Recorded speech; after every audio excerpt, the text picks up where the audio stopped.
After marriage when you are planning for fertility there are certain blood test, बहुत सारी चीज़ें ऐसी हैं जो कि एज अ कपल आपको अपने टेस्ट करवा लेने चाहिए. क्या ये सिर्फ ये इनिशियल के लिए भी ज़रूरी है या जब टेस्टिंग हो तभी इम्पोर्टेंट है? Knowing why you're not getting pregnant is one part. So it's always good for the couple to come rather than the whole family coming, because बहुत सारी चीज़ें इंटीमेट चीज़ें होती हैं जो कि कपल आप डिस्कस कर सकते हैं, फैमिली के साथ आना मुश्किल हो जाता है. Is it curable? Infertility is not something which is incurable.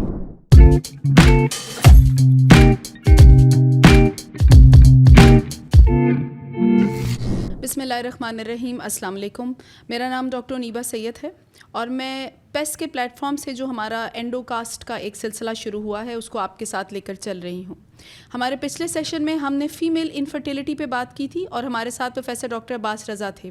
मैं उसी को आज कंटिन्यू करूँगी और आज फॉर्चुनेटली सर हमें फिर दोबारा से ज्वाइन कर रहे हैं. Sir thank you so much. My pleasure जी. सर हमने पिछले हमारा जो सेशन था उस पर बात की थी फ़ीमेल इनफर्टिलिटी की. आपने हमें बताया था कि मेल फैक्टर्स भी हैं, फ़ीमेल फैक्टर्स में ही. उसको सर लेके हम दोबारा आगे चलना चाहेंगे. Sir how important is this कि जब आपके पास इवैल्यूएशन के लिए कोई भी पेशेंट आता है या कोई भी बात होती है तो उसमें एज अ कपल विज़िट किया जाए. क्या ये सिर्फ ये इनिशियल के लिए भी ज़रूरी है या जब टेस्टिंग हो तभी इम्पॉर्टेंट है? देखिए, इसमें जो इम्पोर्टेंट बात है वो जो इसमें मैंने लास्ट टाइम भी कहा था कि most common cause of female infertility specially if it's a chronic could also be a mail factor. So again अगर मेल फैक्टर को मैं देखा जाऊँ, सो अगेन अनफॉर्चुनेटली हमारा बहुत ज़्यादा टाइम वेस्ट होता है investigating one person and not investigating the other person. मैंने आपको लास्ट टाइम ये भी बताया था कि 2+2 इन फर्टिलिटी केसेस वो 22 बनता है इंस्टेड ऑफ 4, बिकॉज अगर आप मेल फैक्टर को नहीं, ज़रूरी नहीं है कि कोई एब्सोलूट एबनॉर्मेलिटी हो. There are lot of things that you can do in male infertility which can help in the female which can actually compensate for some of the defects or the problems in the female infertility, और उसके आप साथ लेके चल सकते हो. सो इसमें बहुत इंपॉर्टेंट है कि जो कपल का इन्वॉल्वमेंट हो, उससे दो चीज़ों का फ़ायदा होता है. जो आप बात कर रहे हो कि क्या उनको इकट्ठे आना चाहिए कि नहीं आना चाहिए, उसमें दो फ़ायदे. एक तो साइकोलॉजिकल सपोर्ट बहुत चाहिए होती है. फर्टिलिटी के केसेस में जो सबसे इम्पॉर्टेंट होता है उसमें यह है we need to reduce the stressors which are forcing you to go for the fertility treatment. Family का प्रेशर, हस्बैंड का प्रेशर, सोसाइटी का प्रेशर. तो दूसरा इंपॉर्टेंट फैक्टर होता है is understanding between the couple as well, कि आप दोनों को एक दूसरे की, अगर किसी को प्रॉब्लम है तो उसको अगला बंदा समझ के उसके साथ लेके चले. तो I think it's very important for us to know that कि जब आप फर्टिलिटी की बात करो, it's always good for the couple to come rather than the whole family coming, because बहुत सारी चीज़ें इंटीमेट चीज़ें होती हैं जो कि कपल आप डिस्कस कर सकते हैं, फैमिली के साथ आना मुश्किल हो जाता है. So I think it's very important to realize the fact कि ये कपल की involvement, because it's a couple matter, has to be dealt with a couple as well. So इसमें बहुत इंपॉर्टेंट है कि इसको साथ लेके चला जाए. एब्सोल्युटली. सर ये बताएगा कि जिस हम फीमेल इनफर्टिलिटी पे बात करें, इज़ इट क्योरेबल? हम इस पे ये उम्मीद रख सकते हैं कि अगर प्राइमरी हो या सेकेंडरी इनफर्टिलिटी का इशू चल रहा है तो it can be curable? So again मेरा message for most of the women is that infertility is not something which is incurable. मतलब ऑब्वियसली अगर आपको फर्टिलिटी के इशू पड़ रहे हैं, कुछ तो इतनी माइन्यूट चीज़ें होती हैं या कुछ तो इतनी फिक्सेबल चीज़ें होती हैं जिनको आप थोड़ा सा फोकस करें और या थोड़ी सी इलाज करवाएं तो वो ट्रीट हो जाती है. नंबर 1. नंबर 2, क्योरेबल और इनक्योरेबल में जो एक और बड़ा मेजर फैक्टर होता है कि अगर कोई चीज़, अगर फर्टिलिटी, फॉर एग्जांपल मैं आपको बताता हूँ कि थायराइड की अगर प्रॉब्लम चल रही है, अगर आपकी फर्टिलिटी की प्रॉब्लम चल रही है बिकॉज ऑफ थायराइड, अगर उसमें आपकी प्रेगनेंसी हो भी जाती है, then it becomes an issue as far as आपकी प्रेगनेंसी को कैरी ऑन करने के लिए. So fertility is not only related to getting pregnant, it's also related to the factors which can affect the pregnancy as well. So it's very important to sort things out. मैं तो इसको बात को थोड़ा सा और एक्सटेंड करूँगा कि after marriage when you are planning for fertility there are certain blood test. बहुत सारी चीज़ें ऐसी हैं जो कि एज अ कपल आपको अपने टेस्ट करवा लेने चाहिए. फॉर एग्जांपल आपको अपना थायराइड का स्टेटस पता होना चाहिए, आपको अपनी शुगर का स्टेटस पता होना चाहिए, और इसी तरह के अदर कोई और हार्मोनल इशू चल रहे हैं तो आपको पता होना चाहिए, बिकॉज ये वो फैक्टर्स हैं जिसमें से आउटराइटली मैं आपको बता रहा हूँ, थायराइड का हो गया, प्रोलैक्टिन का हो गया, इवन फॉर डायबिटीज़ का हो गया, शुगर का हो गया, कि अगर आप प्रेग्नेंट हो भी जाते हो, अगर कपल, अगर if you are able to conceive, even then it becomes a problem during pregnancy. So ये वो बेसिक सी चीज़ें हैं जो कि इनफर्टिलिटी की प्रॉब्लम है या नहीं है, आपको पता होना चाहिए. And there are very safe ways of treating these disorders which are very, I would say, curable in this condition. बहुत, if I see infertility cases of about 100, about 30 या 25% मैक्सिमम होंगे जो कि आर डिफ़िकल्ट टू ट्रीट और sometime incurable for multiple reason. But most of vast majority of these cases are curable, treatable, and again you can carry on with your family life afterwards. Sir, तो एक बहुत ही optimistic आपने बात बता दी है. यहीं पे सर मैं पूछना चाहूँगी कि is life style, weight, obesity, are these important for all this? देखिए, जिस तरह मैंने पहले वाली बात की थी, एंड आई थिंक वो बहुत इंपॉर्टेंट है. Getting pregnant is one part. Maintaining a pregnancy is another part. जो चीज़ हमने बात आज नहीं की है अभी तक, और जो कल पिछले एपिसोड में मैंने बात नहीं की थी, वॉज मिस कैरेजेस. यानी कि अगर आप प्रेगनेंसी हो भी जाती है तो if you can carry that pregnancy in months during pregnancy. और ये वो सारी चीज़ें हैं जो बहुत इंपॉर्टेंट इसलिए हैं बिकॉज अगर आपको कोई अंडरलाइन कंडीशन है, थायराइड की प्रॉब्लम है, प्रोलैक्टिन की प्रॉब्लम है, आपका हाइपरथायराइडिज्म है, आपको शुगर की प्रॉब्लम है, जो आपने चेक ही नहीं करवाई, जो पता ही नहीं करवाई, इन चीज़ों की वजह से आप प्रेगनेंसी को कैरी भी नहीं कर सकते. सो ये दीज आर ऑल थिंग जो आप बात कर रहे हो, लाइफस्टाइल चेंजेस की, डाइट की, एक्सरसाइज की, ये बहुत इंपॉर्टेंट है before you get pregnant. Because you have to, जिसको कहते हैं, you have to get ready for a condition in which you will be carrying another life with you.